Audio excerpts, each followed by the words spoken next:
I'm at Timber Press, Portland's own publishing company with Tom. And Tom, you know, the holidays are coming, the weather's getting bad, we need to be inside from the garden. Yeah, we do. We need some books. We do, and you have a lovely selection, so let's start talking about them. Sure. Well, first is Nature's Temples, The Complex World of Old Growth Forests by Joan Maloof. Joan is a biologist and the founder of the Old Growth Forest Network. She's really committed to preserving the small remnants of old growth forests that are left in this country, in North America.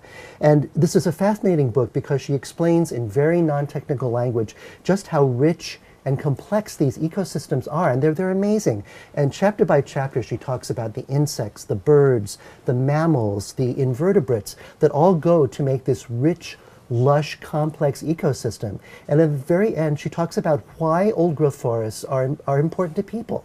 And it's not just that they sequester carbon and that produce oxygen, which of course they do, but they enrich our souls and our intellects because there's so much going on, and because the creatures that live in these places are so fascinating. Yeah, and it is something to go. You do feel so calm and at peace when you go to these kind of forests. Exactly. Wonderful. Well, it's great to have a book about it.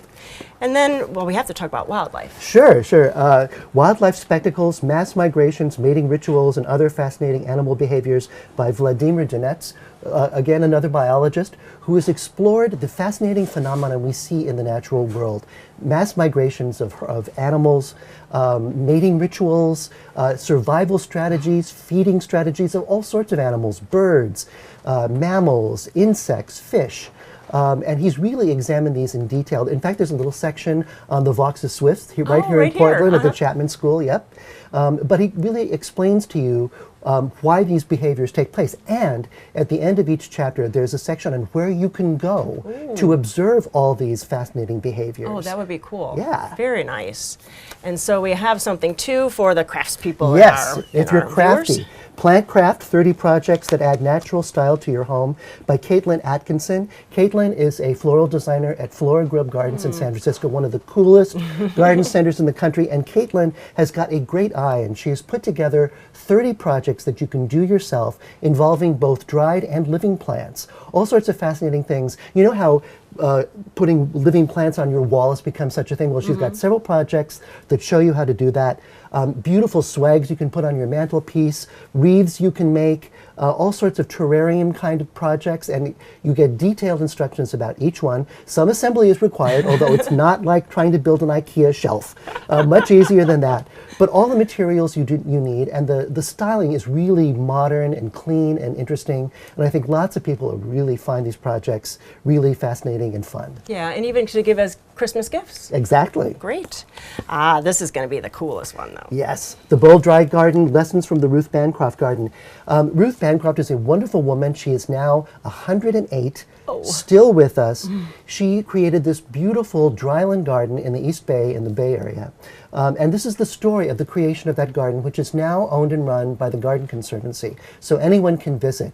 But it really is a masterpiece of how to use dryland plants in an artistic way, because the garden has grown up over decades, and so you get the wonderful story of it, how she experimented with different kinds of plants, how she learned and was able to use them in such a beautiful artistic way.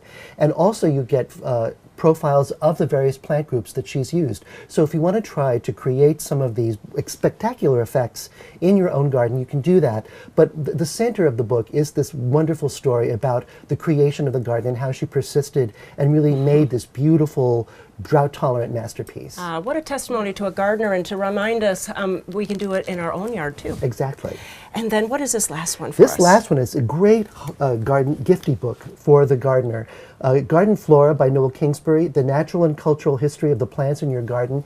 It tells fascinating stories about all the most popular garden plants, where they came from, how they changed over the years through hybridization and selection, why some of them have stayed popular, why some of them have fell out of favor. But the stories are all wonderfully told, and there are great illustrations, both contemporary and period. And so if you're interested in plants at all, if you're just an ordinary gardener, you will find plenty of fascinating material in this to keep you occupied during the long days of winter. Definitely. Well, you know, this is a wonderful selection of books here at Timber Press, just a small amount of their whole catalog. If you have any other questions, please go to Garden Time. We'll click you over to their website and really check out those books. Great for gifts and for yourself. Thanks so much, Tom. Thank you, Judy.